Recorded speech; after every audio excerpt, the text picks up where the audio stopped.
ओम पूर्णमदः पूर्णमिदं पूर्णात् पूर्णमुदच्यते पूर्णस्य पूर्णमादाय पूर्णमेवावशिष्यते।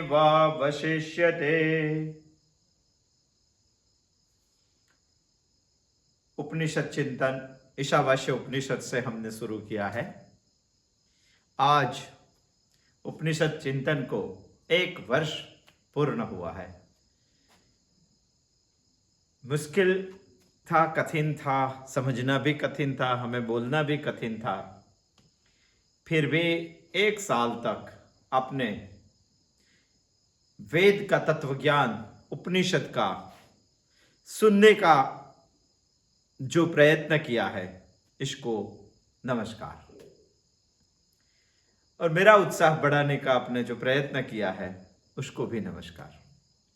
वैसे तो सचित्र स्टोरी इंसान को पसंद है, मगर चित्र वगैरह की तत्वज्ञान की स्टोरी बहुत नापसंद है। फिर भी हमारे जीवन के लिए अत्यंत आवश्यक है तत्वज्ञान, और वही तत्वज्ञान उपनिषद हमें दे रहा है। सब उपनिषदों में सबसे पहला जो है ईशावास्य उपनिषद, उन्होंने बहुत अच्छा तत्वज्ञान हमें दिया है। हम पहले भी देख चुके हैं कि वेद की सृष्टि निर्मिति से 2 धर्म है, प्रवृत्ति लक्षण वैदिक धर्म और निवृत्ति लक्षण वैदिक धर्म। और निवृत्ति लक्षण वैदिक धर्म का ईशावास्य उपनिषद ने पहले मंत्र में हमें बता दिया है। ईशावास्यमिदं सर्वम यत्किंच जगत्यां जगत्, बहुत अच्छी तरह से बताया है। मगर पहले मंत्र के अनुसंधान में ही ईशावास्य उपनिषद ने 3रा, 4था, 5वां, 6था, 7वां और 8वां मंत्र किया है, और दूसरे मंत्र के अनुसंधान में 9वें से 18वें मंत्र बताए हैं। ऐसे ईशावास्य उपनिषद शुक्ल यजुर्वेद के कण्व शाखा का 40वां अध्याय है, उसमें 18 मंत्र है। वही 18 मंत्र ईशावास्य उपनिषद है। पहले मंत्र में इस जगत को आच्छादित करने की बात ईशावास्य उपनिषद ने की है। तीसरे मंत्र में ईशा की स्तुति करने के लिए थोड़ी बहुत निंदा ईशावास्य उपनिषद ने की है। असुर्या नामते लोका अंधेन तमसावृताः, मगर ये अंधकार को निकालने के लिए प्रकाश चाहिए, आत्मा का ज्ञान प्रकाश। और आत्म प्रकाश के लिए 4थे और 5वें मंत्र में क्या चीज है ईशा, वो समझाने के लिए 4थे और 5वें मंत्र में लक्षण बताए हैं ईशा के, आत्मा के। अभी 6थे और 7वें मंत्र में हमने 5वें मंत्र तक ईशा समझा, मगर ये तो ईशावास्यम है। अभी 6थे और 7वें मंत्र में हम वास्यम समझेंगे। अब तक हमने ईशा समझा है, अभी हम वास्यम समझेंगे। वस धातु से बना हुआ यह शब्द है। वास्यम का मतलब है आच्छादन करना, ढकना। हम समझ चुके ईशा क्या है, और ईशा से हमें जगत को ढकना है, आच्छादित करना है। तो कैसे करना है वो बात हमें 6था मंत्र बता रहा है। इसीलिए 6थे मंत्र को बहुत ध्यान से हमने सोचना पड़ेगा। यस्तु सर्वाणि भूतानि आत्मन्येवनुपश्यति सर्वभूतेषु चात्मानं ततो न विजुगुप्सते। बहुत सुंदर बात बताई। हमने अगली बार देखा था, गत बुधवार को देखा था, यस्तु का मतलब यह तू, इसकी बात उपनिषद कर रहे हैं। किंतु कौन? जो कृत श्रवण मुमुक्षु है, जिसको मुमुक्षु होना है, इसके लिए जिन्होंने कृत श्रवण किया है, कृत श्रवण मुमुक्षु की बात ईशावास्य उपनिषद यहां यह तो शब्द से हमें बता रहे हैं। जिसको सोपाधिक आत्मा नहीं, निरुपाधिक आत्मा समझ में आ चुका है, निरुपाधिक आत्मा से जिसको आच्छादन करना है, इसकी बात ईशावास्य उपनिषद कर रहे हैं। विद्वान सन्यासी की बात यहां ईशावास्य उपनिषद कर रहे हैं। इसीलिए तो यहां ये मंत्र में यह तू शब्द बताया है। पहला मंत्र ईशावास्य उपनिषद का जिसमें समझ में आए हैं, उसकी बात कर रहे हैं। तीसरा मंत्र जिसको समझ में आया उसकी बात ईशावास्य उपनिषद यहां नहीं कर रहे, वहां अंधकार है। और जो प्रकाशित है इसके लिए यह तू शब्द बताया है, सर्वभूतानि। वो बात भी हम समझ चुके हैं। सर्वभूतानि माने हम समझते हैं कि यहां पृथ्वी के भूत नहीं, दुनिया में, सृष्टि में, इस ब्रह्मांड में अव्यक्त से लेकर स्थावर योनि तक जितनी भी हम देखते हैं उसको सर्वभूतानि में समावेश किया जाता है।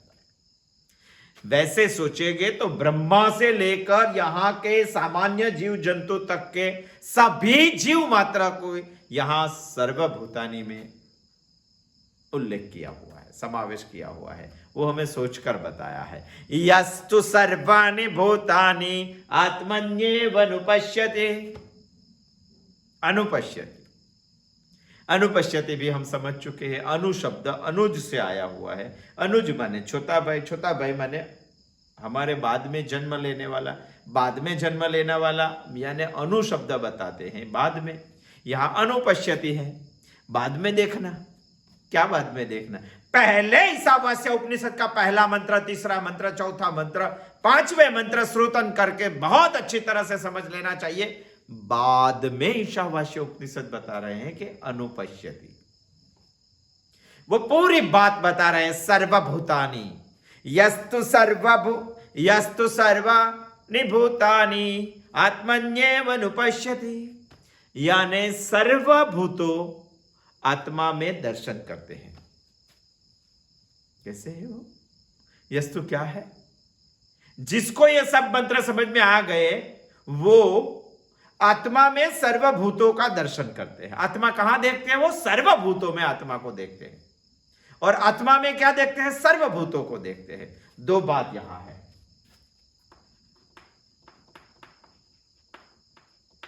आत्मा में सर्वभूतों को देखना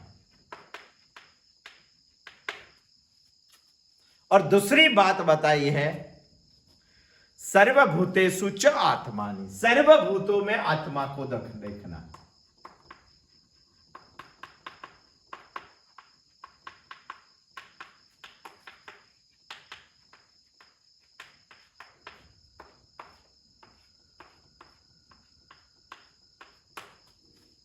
दो बात ईशावास्य उपनिषद ने यहां हमें बताई, दो दृष्टि बताई है। पहली दृष्टि हम देख चुके हैं कि आत्मा में सर्वभूतों को देखना। आज ये मंत्र का थोड़ा सा पार्ट सर्वभूतेषु च आत्मानम हमें बता रहे हैं कि सर्वभूतों में आत्मा का दर्शन करना। ये दो दृष्टि है। समयावच्छेद दोनों दृष्टि है। समयावच्छेद यानी समझो कि यहां से यहां की बॉर्डर है, यहां से यहां की बॉर्डर है, पूरा विश्व है। यहां सर्वत्र आ जाता है। समझो, कल्पना करेंगे कि ये ब्रह्मांड है, यहां से शुरू होता है, यहां से ये दृष्टि शुरू होती है। ये दृष्टि हमें बताती है कि आत्मा में सर्वभूतों का दर्शन करना, और ये दृष्टि हमें बताती है कि सर्वभूतों में आत्मा का दर्शन करना। यस्तु सर्वाणि भूतानि आत्मन्येवनुपश्यति सर्वभूतेषु चात्मानं ततो न विजुगुप्सते। बहुत सुंदर बात बताई। समयावच्छेदे दोनों दृष्टि हैं, यानी दोनों दृष्टि जाकर एक ब्रह्मांड को कवर कर लेती है। एक दृष्टि बोल रही है आत्मा में सर्वभूतों का दर्शन करना, और दूसरी दृष्टि बोल रही है सर्वभूतों में आत्मा का दर्शन करना। दोनों दृष्टि मिला के यदि एक बात करनी है तो ऐसी हो सकती है कि सर्व जगह पे, सारी सृष्टि में हरि दर्शन करना। कहां से शुरुआत करें? ये तो हमें समझा रहा है ईशावास्य उपनिषद। सर्वभूतेषु च आत्मानम, सर्वभूतों में आत्मा का दर्शन करना। बहुत अच्छी तरह से समझ लेना। दो दृष्टि है। एक दृष्टि है आत्मा में सबका दर्शन करना, दूसरी दृष्टि है सर्वभूतों में आत्मा का दर्शन करना। ये यदि आपने पा ली तभी आप ईशावास्य उपनिषद का पहला मंत्र समझ चुके ऐसा लगता है। और उसी मंत्र का पालन करने के लिए, आच्छादन करने के लिए ये छठा मंत्र हमें कुछ विवरण बता रहा है। यदि समझ में आ गया तो हम सर्वभूतों में आत्मा का दर्शन करते हैं और आत्मा में सर्वभूतों का दर्शन करते हैं। दो बात बताई, मगर यहां हम सोच रहे हैं सर्वभूतों में आत्मा का दर्शन करना, यानी ब्रह्मा से लेकर पृथ्वी का सामान्य जीव जंतु हम जिसके बारे में सोच रहे हैं, अव्यक्त से लेकर स्थावर योनियों तक सब सर्वभूतानी में आ जाता है।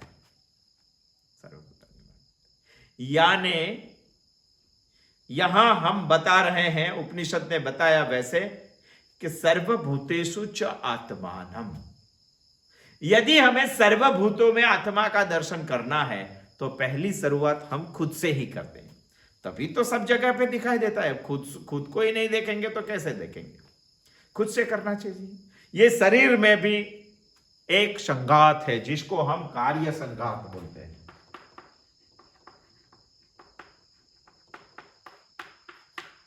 ये शरीर एक कार्य संघात है, कार्य कारण संघात है।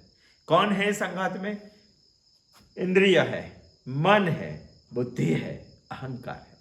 ये जो पूरा कार्य संघात है, हमें ईशावास्य उपनिषद ये बता रहे हैं, हमारा शास्त्र हमें ये बता रहा है कि इंद्रिय, मन, बुद्धि, अंतःकरण जिसको हम बोलते हैं अहंकार, वो सबका साक्षी आत्मा है, सबका आधार आत्मा है, सबका चेता आत्मा है। यदि हमारे खुद के शरीर से हम शुरुआत करेंगे तो पहले हमारे शरीर में जो कार्य कारण संघात होते हैं वो सभी कार्य कारण संघात का साक्षी आत्मा ही, सभी का आधार आत्मा ही, सभी को चैतन्य देने वाला आत्मा ही है। श्वेता श्वेतर उपनिषद का एक वाक्य है, साक्षी चेता केवलो निर्गुणाश्च। साक्षी है वो, चेता है। चेता यानी चेतन देने वाला, चैतन्य देने वाला, चेतयता। साक्षी चेता केवलो निर्गुणाश्च, एक ही केवल वो ही है आत्मा जो सर्वभूतों में समाविष्ट हुआ है। जैसे मुझ में है वैसे मेरे जैसे सब में है, पूरे जगत में है। पूरे जगत का साक्षी आत्मा है, पूरे जगत का आधार आत्मा है, पूरे जगत का चेता भी आत्मा है।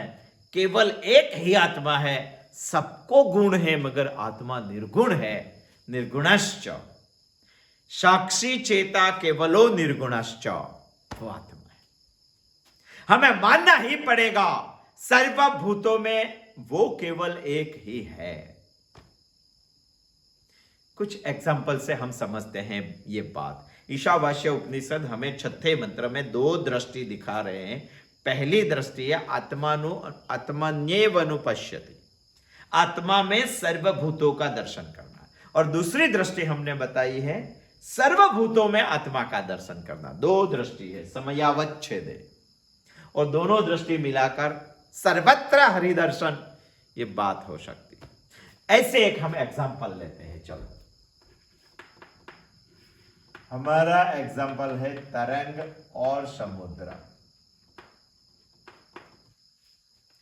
बहता हुआ समुद्र का पानी होता है, इसमें बहुत सारे तरंग दिखाई दे रहे हैं, बहुत सारे जो तरंग दिखाई दे रहे हैं। कभी आपने समुद्र में तरंग के बगैर का समुद्र की कल्पना की है क्या? और वैसा भी हुआ है क्या कि पूरा समुद्र है और एक भी तरंग नहीं है उसमें?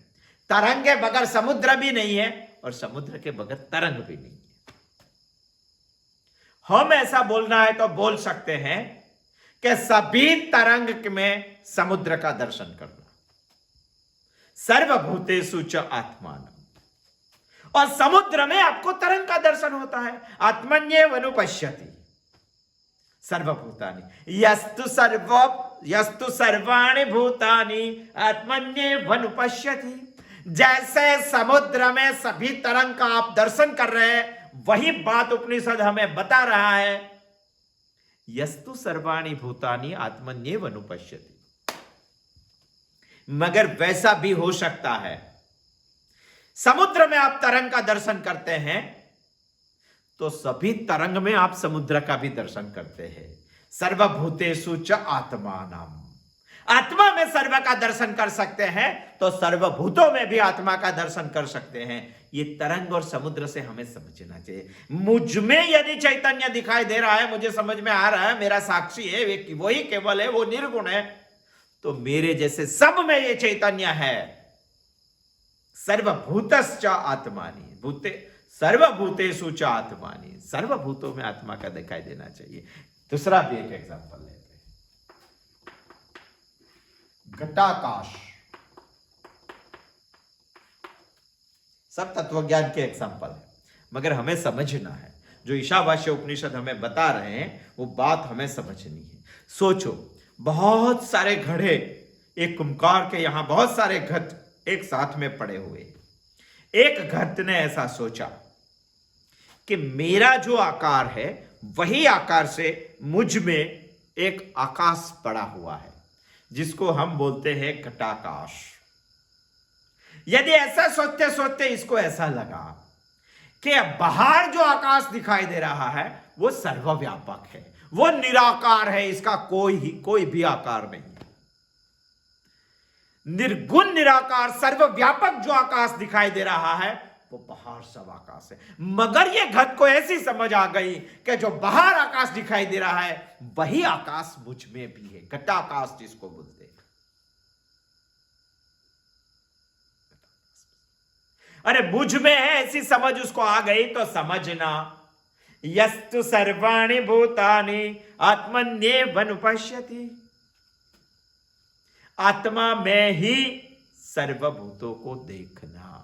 और ये घट को ऐसा मालूम पड़ गया कि मुझ में जो आकाश है वही सब मेरे भाई घट है, वो सब में ऐसा आकाश है। वो आकाश जो मुझे हमें बाहर दिखाई दे रहा है वो एक ही है। यस्तु सर्वाणि भूतानि आत्मन्येवानुपश्यति, आत्मा में सर्वभूतों को देखना वो एक ही बात है। मगर ये घट को ऐसा समझ में आया कि मुझ में जो आकाश है वैसा ही आकाश सब में है, तो वो ऐसा भी बोल सकता है कि मैं सब में हूं। मैं सब में हूं माने सर्वभूतों में आत्मा का दर्शन, सर्वभूतेषु च आत्मानम्। बहुत ध्यान से समझना पड़ेगा। जैसे तरंग में समुद्र है वैसे समुद्र में भी तरंग है, जैसे घट में आकाश है वैसे आकाश में भी घट है। दोनों बात है, आत्मन्येवानुपश्यति। दूसरी बात है सर्वभूतेषु च आत्मानम्, दोनों बात है। तीसरा भी एक एग्जांपल लेते हैं। सोचो, एक कमरा है बड़ा, एक कमरे में हम खड़े हैं। गत बुधवार को भी हमने थोड़ा सोचा था, वो कमरे में बहुत सारे आईने रखे हुए। कई आईने तो ऐसे भी है कि हम एक ही खड़े रहेंगे तो लाइन में हम हजारों खड़े हैं ऐसा दिखाई देता। यदि आईने को आप पहचानते नहीं है, यदि आईना आपकी समझ में नहीं है, यदि पहली दफे आपने आईना देखा, कोई बच्चा ऐसा है जिन्होंने आईना ही कभी देखा नहीं है और वो कमरे में आके खड़ा हो गया, यदि वो कमरे में आके खड़ा हो गया तो उसको ऐसा लगा कि हजारों लोग मुझ पे आ रहे हैं, ऐसा उसको लगा। वो पैदल चलते चलते गया। हजारों लोग क्यों लगे? अरे हजारों लोग ऐसा लगे कि उसका ही खुद का प्रतिबिंब सभी आईने में दिखाई दे रहा था, मगर सभी आईने की प्रतिक्रिया कुछ अलग अलग थी। कोई मोटा था, कोई बहिर्गोर था, कोई अंतर्गोर था, कोई छोटा था, कोई बड़ा था, सब में अलग अलग दिखाई दे। हजारों प्रतिबिंब खुद के ही सामने दिखाई दे रहे हैं और उसको ऐसा लगे कि हजारों लोग मेरे सामने आ रहे हैं। जिसको आईना कभी भी देखा नहीं है उसकी बात कर रहे हैं। यदि उसको थोड़ा बहुत भी समझ में आ गया, ईशावास्यमेदं सर्वं यत्किंच जगत्यां जगत् तेन त्यक्तेन भुञ्जीथा मागृदः कश्चित्। थोड़ा बहुत भी समझ में आ गया, आईने को थोड़ा बहुत भी उन्होंने पहचान लिया, तो उनको ऐसा लगेगा कि मैं हूं, सामने दिखाई देने वाला सब मैं ही हूं। सर्वभूतेषु च आत्मानम्, मैं खुद हूं और सामने दिखाई देने वाले सब प्रतिबिंब मेरे ही है। सर्वभूतेषु च आत्मानम्, उसको कोई डर नहीं लगता है। ततो न विजुगुप्सते, समझेंगे हम इसको भी। यदि उसको समझ में आ गया कि सामने दिखाई देने वाला जो मुझ में है वही सामने है, मैं जैसे प्रतिक्रिया करता हूं वैसे ही वो प्रतिक्रिया करते हैं, क्योंकि वो मेरा ही प्रतिबिंब है। इतना समझ में आ जाने के बाद उसको एक बात समझ में आ जाती है, सर्वभूतेषु च आत्मानम। जैसे आईने को हम ऐसे समझ सकते हैं, वैसे ईशावास्य उपनिषद ने बताया हुआ तत्व ज्ञान हमें समझ में आना चाहिए। वो बता रहा है हमें, तुझमें जो निर्गुण निराकार आत्मा का तत्व है वही सब में है, वही सब में।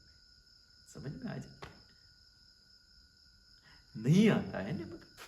इसीलिए दूसरी दफे भी उपनिषद हमें बता रहा है कि यदि आप नहीं होते तो एक भी आईने में एक भी प्रतिबिंब नहीं होता। आपके वजह से सब प्रतिबिंब है। यस्तु सर्वाणि भूतानि आत्मन्येवनुपश्यति।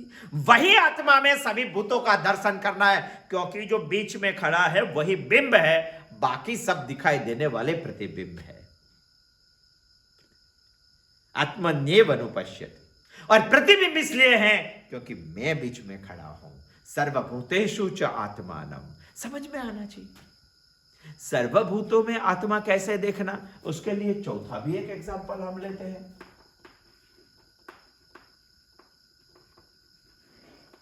सूर्य प्रकाश। जैसे दुनिया की कोई भी चीज हमें कैसे दिखाई देती है, सूर्य प्रकाश के बगैर हमें कोई भी चीज दिखाई देती है क्या? सूर्य प्रकाश की दुनिया की सारी चीज दिखाई देती। क्यों दिखाई देती है? क्योंकि जहां सूर्य का प्रकाश आता है, जहां प्रकाश नहीं आता है पूर्ण अंधेरा होता है। वही अंधेरे में हमें कोई आंख होने के बाद भी, हमारा हार्ट पंपिंग करने के बाद भी हमें वो चीज दिखाई नहीं देती। यानी हमें मानना ही पड़ेगा कि जहां चीज है वहां सूर्य प्रकाश है, तभी हमें दिखाई देता है। वो ही हमें दिखाई देता है जिनके पास सूर्य प्रकाश है, बाकी नहीं दिखाई देता। तो हम ऐसा तो मान लिया कि जहां चीज है वहां सूर्य प्रकाश पड़ता है, तो उसका प्रतिबिंब हमें पड़ता है, और चीज हमें दिखाई देती है।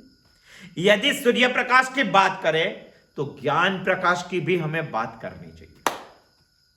आत्मा का ज्ञान प्रकाश जहां है वहां ही हमें दिखाई देता है, बाकी हमें दिखाई देता नहीं है। यानी हम में जो ज्ञान प्रकाश है तो सारी सृष्टि में भी ज्ञान प्रकाश है, वही ज्ञान प्रकाश में हमें दिखाई देता है। दृष्टा और दृश्य उनकी बात हमने आगे कर चुके हैं, नहीं तो हमें दिखाई भी नहीं देता है। आंख से देखना, बुद्धि से भी देखने की बात हम कर रहे हैं। सूर्य प्रकाश के बगैर जैसे सृष्टि में कोई चीज दिखाई नहीं दे रही है, वैसे आत्म ज्ञान प्रकाश के बगैर भी नहीं दिखाई दे रही है। इसीलिए हमें मानना ही पड़ेगा, हमें सोचना ही पड़ेगा, हमारी विचार पद्धति बदलकर हमें कुछ गहराई से सोचना पड़ेगा।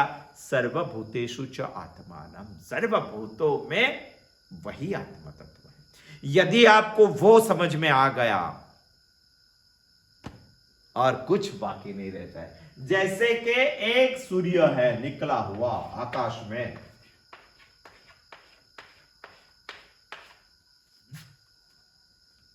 हमारा अंतःकरण में हम सोचेंगे तो एक आईना है अहम का। सूर्य प्रकाश का सीधी किरण यहां आती है, वही आईने के सामने दूसरा एक आईना है जिसका नाम है बुद्धि। इसका प्रतिबिंब इसके ऊपर पड़ता है। इनके सामने तीसरा एक आईना है। ऐसे सिचुएशन में रखते हैं तो 22 के मंजिले का प्रकाश भी हम नीचे ला सकते हैं। यहां ये आईना का नाम है मन, इसका प्रतिबिंब इसके ऊपर पड़ता है। चौथा भी एक आईना है जिसका नाम है इंद्रिय, इसका प्रकाश इसके ऊपर पड़ता है। हमारे सूरज का प्रकाश पहले यहां पड़ता है, मगर यह भी सच्चा प्रकाशित नहीं है, प्रतिबिंब से रिफ्लेक्ट करता है। यह भी प्रतिबिंब से रिफ्लेक्ट करता है। यह सब तो जड़ है हमारा अंतःकरण। तो ज्ञान, आत्मज्ञान प्रकाश से मिलकर उसमें चेतनता आ जाती है। यह चेतन है। उसको तो जड़ है, मगर ये मिलकर इसमें थोड़ी चेतनता आ जाती है। वही चेतनता का थोड़ा अंश वो बुद्धि को देता है। इसीलिए हमें लगता है कि बुद्धि हमारी चेतन है, बुद्धि थोड़ा अंश मन को भेजती है। इसलिए हमें लगता है कि मन चेतन है, मन का थोड़ा अंश इंद्रियों पे चलता है। और इंद्रिय अपना प्रकाश दूसरा एक आईना है जिसको हम विषय बोलते हैं। शब्द, स्पर्श, रूप, रस, गंध, पांचों विषय में पूरी दुनिया आ चुकी है। इसको हम जगत भी बोल सकते हैं। यहां तक प्रकाश पहुंचाने का एक ही कारण है आत्मज्ञान प्रकाश। इसीलिए तो उपनिषद हमें बता रही है यस्तु सर्वाणि भूतानि आत्मन्येवानुपश्यति। मगर दूसरा भी हमें सोचना चाहिए कि आत्मा में हमें सर्वभूतों का दर्शन करना ही चाहिए, क्योंकि मैं खुद वही आत्मा से चेतनवंत बना हुआ हूं। मैं खुद नहीं, सभी लोग वही आत्मा से चेतनवंत बने हुए हैं। इसीलिए हमें सर्वभूतेषु च आत्मानम, सिर्फ आत्मा में सर्वभूतों को नहीं देखना है, सर्वभूतों में भी वही आत्मा को देखना है। तभी हमारी ये बात सम्यक ज्ञान की पूर्ण होती है, समत्व बुद्धि की पूर्ण होती है। श्रीमद् भगवद गीता भी ऐसा कुछ कहती है। 5वें अध्याय का 18वां श्लोक ऐसा कुछ है, विद्या विनयेन संपन्ने विद्या विनयेन संपन्ने ब्राह्मणे गविहस्तिनि सुनिश्चैव स्वपाके च पंडिता समदर्शिनः। किस किस की बात की है ये? हो सकता है ना, चैतन्य तो सब में समान है, वो तो अविकारी है, वो तो निर्गुण है, वो तो सर्वव्यापक है, वो तो सर्वज्ञ है, वो सबका साक्षी है। वैसे सब में चैतन्य साक्षी है, तो उसी दृष्टि से तो हम समान हैं, समदृष्टि होनी ही चाहिए। भगवान ने वही बात श्रीमद् भगवद गीता में भी बताई है। क्या बताया है? विद्या विनयेन संपन्ने ब्राह्मणे। कैसा ब्राह्मण? जिसको विद्या प्राप्त हुई है, विद्वान है वो। ऐसा नहीं है विद्या जब आचरण में आती है तभी विनय भी प्राप्त होता है। जिसके पास विद्या भी है, जिसके पास विद्या भी है, ऐसे ब्राह्मण की भगवान ने बात की है। कैसे ब्राह्मण की? यहां ब्राह्मण की बात की। विद्या विनयेन संपन्ने ब्राह्मणे। दूसरी क्या बात की है? गवी माने गौ, गाय। ब्राह्मण की भी बात की है, गाय की भी बात की। विद्या विनय संपन्ने ब्राह्मणे गविहस्तिनि। हाथी की भी बात की है यहां। सुनिश्चय गवि ब्रह्म हस्तिनि सुनिश्चैव स्वपाके च। सुनिश्चैव, यहां कुत्ते की भी बात की है और यहां चंडाल की भी बात की है। ये सब में पंडित जो लोग हैं, विद्या जिन्हें संपादन की है, जिन्होंने ईशावास्य उपनिषद को समझ में लिया है, वो सब इसके बारे में समदृष्टि रखते हैं। ये सब में क्या बताया?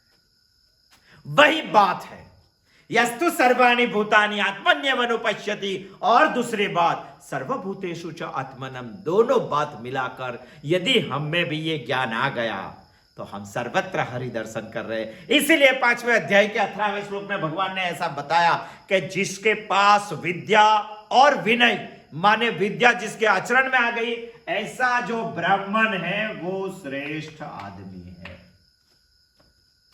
स्वपाके, जैसे चांडाल है वो कनिष्ठ है। यहां श्रेष्ठ है, यहां कनिष्ठ है। और गाय की बात की है, जो प्राणी भी है, पशु भी है, मगर इंसान जैसा है, इसीलिए थोड़ा मध्यम है। हाथी की बात की है, इससे भी थोड़ा निम्न है। कुत्ते की बात है, इससे भी थोड़ा निम्न है। ये सबसे निम्न है। ये सभी प्रकार के लोग, श्रेष्ठतम लोग और कनिष्ठ लोग की बात भगवान ने गीता में की, और सभी लोगों को समादृष्टि से देखता है। कौन देख सकता है? जिसको मालूम हुआ है अने जदे कम मनसो जवियो नैन देवा आपनु वन पूर्वमर्षात् तद्दे जति तन्ने जति तद्दूरे तदवंतिके। जिसको मालूम हो गया है वो पंडितः समदर्शिनः। ऐसे दर्शन करने की बात भगवान हमें कर रहे हैं। सम्यक दर्शन, जिसको हम सम्यक ज्ञान भी बोल सकते हैं। सम्यक दर्शन, श्रेष्ठ दर्शन, सांख्य दर्शन, तत्व दर्शन, आत्म दर्शन भी इसको बोल सकते हैं। ये सब पर्यायवाची शब्द है। जिन्होंने आत्मा में सर्वभूतों का दर्शन किया और सर्वभूतों में आत्मा का दर्शन किया, दोनों दृष्टि जिन्होंने संपादित की है, वही इंसान सम्यक दर्शन करता है, श्रेष्ठ दर्शन करता है, सांख्य दर्शन करता है, आत्मा दर्शन करता है, तत्व दर्शन करता है। मगर इतनी बात सुन के आपको ऐसा लगा हुआ कि बहुत सुखी बात है, बहुत सुखी बात है। तत्व ज्ञान इतना बड़ा ज्ञान है जिसमें भाव सम्मिलित नहीं हुआ तो अकेले ज्ञान से मनुष्य जीवन का पूर्णतः विकास नहीं होता है। इसीलिए दुनिया के बहुत सारे तत्वज्ञानी लोगों तत्वज्ञान को मानते हैं, आत्मा को मानते हैं, मगर हमारा वैदिक कल्चर जो मान रहा है वो एक बात को वो लोग नहीं मान रहे। सांख्य में भी यही प्रॉब्लम है। दो बात हम लोग मान रहे हैं, एक है अनात्मा, दूसरी है आत्मा। ये दो बात तो सब मान रहे हैं, दो बात तो सब मान रहे हैं, मगर तीसरी भी एक बात है जो वैदिक संस्कृति के अलावा मानने की हिम्मत किसी में नहीं है। तीसरा है परमात्मा। आत्मा अनात्मा तक तो सारी दुनिया पहुंच गई है, मगर हमारी संस्कृति ने ऐसा तय किया कि दोनों ही बात मानेंगे तो सुखापन आ जाएगा जीवन में। उसको कुछ इमोशनल करना पड़ेगा, भाववाही करना पड़ेगा, नहीं तो ये ज्ञान कोई नहीं उठाएगा। इसीलिए वही एक उच्चतर स्थिति हमने कल्पना की है हमारे संस्कृति ने। इसके बारे में भी हमें सोचना है। आत्मा को बता रहे हैं सेल्फ, यहां बता रहा है नॉन सेल्फ, और ये है higher self. Higher self, self को मानने वाली दुनिया है, नॉन सेल्फ को मानने वाली दुनिया है, जड़ को मानने वाली दुनिया है, चेतन को मानने वाली दुनिया है। एक परमोच्च चैतन्य है, इसको किसी समझ में नहीं आता है। आत्मा को मानते हैं, अनात्मा को मानते हैं, मगर परमात्मा को वैदिक संस्कृति ने खड़ा किया है। भगवान ने वही बात श्रीमद् भगवत गीता में भी बताई है। वो समझना पड़ेगा, वो सोचना पड़ेगा। सिर्फ ज्ञान से नहीं चलेगा, सिर्फ बुद्धि से नहीं चलेगा, भाव तो चाहिए ही। यदि दोनों में से एक भी चीज आपके पास है और दूसरी नहीं है तो मानवीय जीवन का पूर्णतः विकास नहीं होता है। हमारे दो पांव सरीखे होने चाहिए। एक पांव बहुत बड़ा हो गया तो वो एकांगी विकास है। गुजराती में इसको हाथी पगा रोग कहते हैं। एक पांव हाथी जैसा हो गया तो तंदुरुस्त हो गया क्या? नहीं, वो तो एकांगी विकास है। हमारा दोनों विकास होना चाहिए, और दोनों विकास के लिए हमारे पास ज्ञान भी चाहिए, हमारे पास भाव भी चाहिए, नहीं तो नहीं हो सकता है। वही आत्मा को वासना और भावना ऐड करते हैं, तभी तो परमात्मा का स्वरूप बनता है। वासना दो प्रकार की है, अविद्या और माया। हमारे लिए अविद्या है चैतन्य, जिसकी बड़ी कल्पना करते हैं, जिसको परमात्मा बोलते हैं, उसके साथ हम जो जोड़ते हैं वो माया वासना है। वही वैदिक संस्कृति की परिकल्पना है परमात्मा। परमात्मा में इसमें भावना भी है, इसमें लाइक्स भी है, इसमें डिसलाइक्स भी है, इसमें आश्वासन भी है, इसमें प्रतिभाव भी है। ये सब बातें हैं। आत्मा में सोचेंगे तो ये सब बातें हम सोच नहीं सकते। वैसे तो हमें पहुंचना यहां ही है, मगर परमात्मा की परिकल्पना के बगैर हमारे जैसे संसारी लोगों को, सामान्य लोगों को पहुंचना बहुत मुश्किल है। इसीलिए हमारी वैदिक संस्कृति ने एक बात स्वीकृत की है कि हम आत्मा को भी वासना से ऐद करके, भावना से ऐद करके परिकल्पना करेंगे।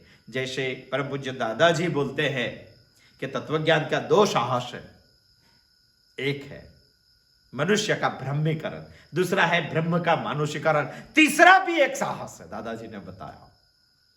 वो साहस है ईश्वरीकरण, आत्मा को परमात्मा बनाने का। वो सोचने जैसी बात है, वो बहुत गहराई से घर पे बैठ के सोचना चाहिए, बहुत गहराई से।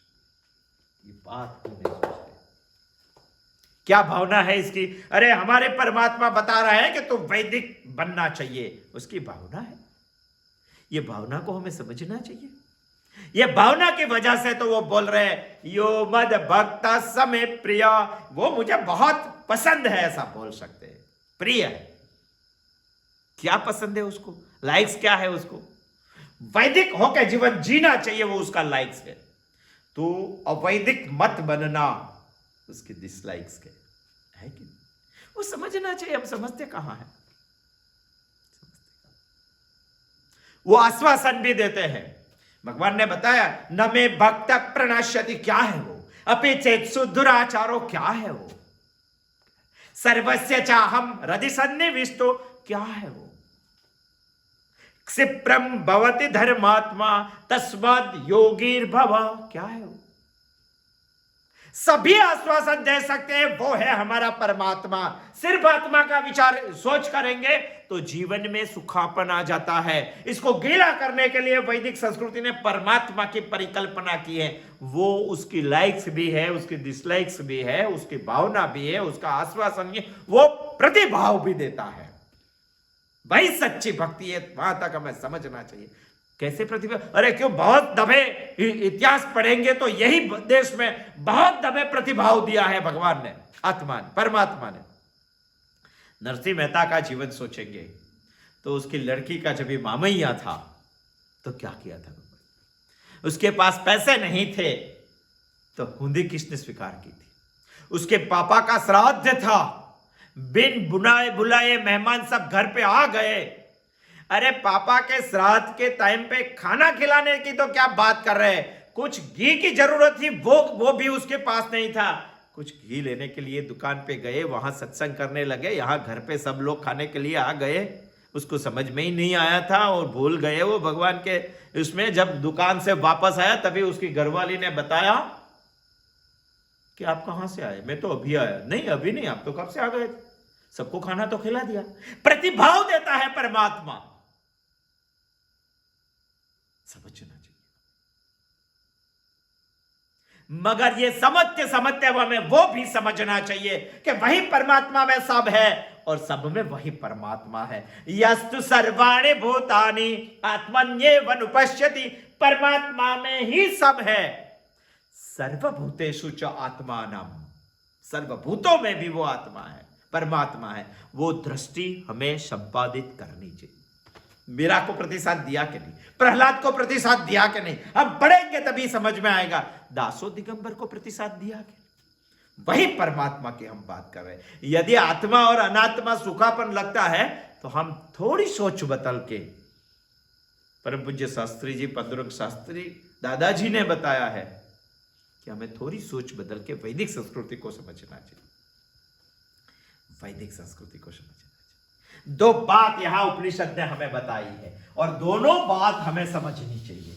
क्या बात बताई है? पहली बात बताई है उपनिषद ने हमें, आत्मा में सबका दर्शन करना।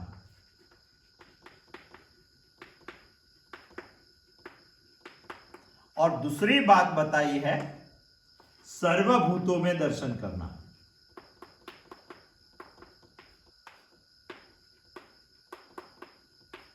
यहां आत्मा में दर्शन सर्वभूतों का और सर्वभूतों में दर्शन आत्मा का, ये बात बताई है। ये बात जो मानेंगे तो संश्लेषण है। और ये बात जो मानेंगे तो विश्लेषण है, एकाकीकरण संश्लेषण समझना चाहिए, बहुत डीप समझना चाहिए। संश्लेषण और विश्लेषण, ये जो बात बनेंगे तो विसर्जन है, ये बात जो मानेंगे तो आवाहन आवाहन है, आवाहन है, कुछ करना है, सोचना चाहिए। विसर्जन जाने सर्वभूतों को आत्मा में विसर्जित करना है। जैसे गणेश उत्सव हम मनाते हैं भाद्रपद में, तो चतुर्थी के दिन सर्जन होता है और 14 के दिन विसर्जन होता है। सोचने जैसी बात है, वो फिलोसफी का बहुत बड़ी बात है। इसमें सोचेंगे तो थोड़ा स्वार्थ है, यहां सोचेंगे तो परार्थ है। सर्वभूतों में आत्मा का दर्शन करना परार्थ के बगैर नहीं हो सकता है। और मेरा खुद का स्वार्थ है, मुझे मुक्त होना है, तो आत्मा में सर्वभूतों का दर्शन करना चाहिए। दोनों बात, स्वार्थ और परार्थ। यहां सोचेंगे तो आंतरिक भक्ति है,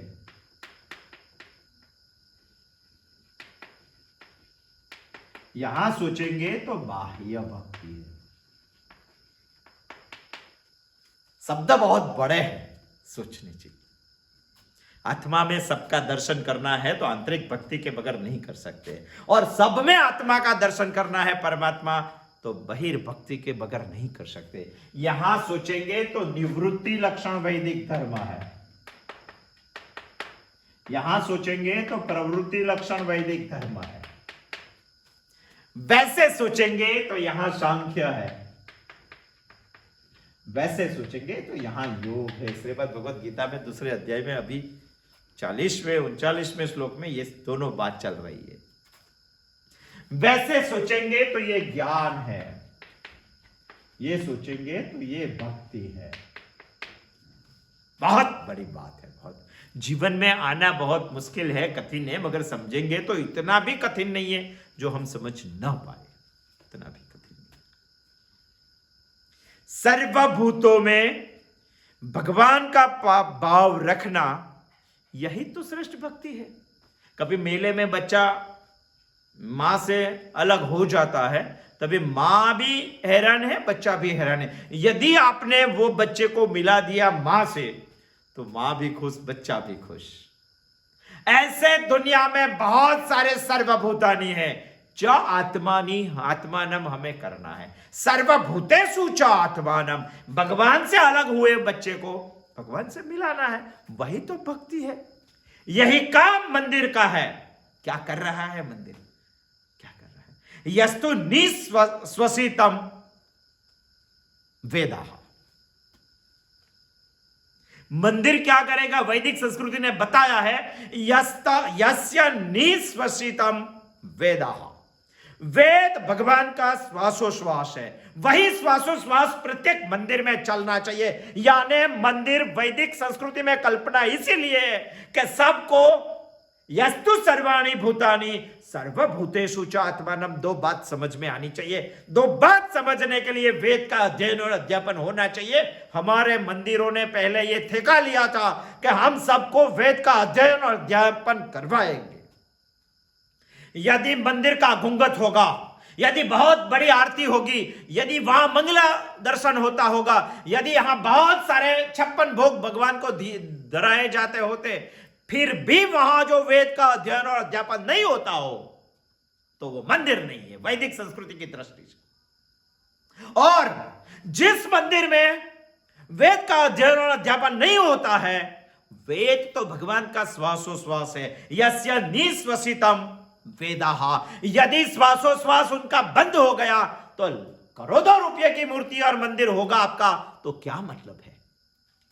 यदि मंदिर का आकार नहीं होता, यदि मूर्ति नहीं होती है, यदि पुष्प से पूजा नहीं होती है, यदि मंगलाचरण नहीं होता है, फिर भी जिस घर में वेदा अध्ययन और अध्यापन होता है, वहां भगवान श्वासोश्वास ले सकते हैं। वही परमात्मा की कल्पना है। यदि हम नहीं करेंगे, क्या होगा? वही वेदा अध्ययन,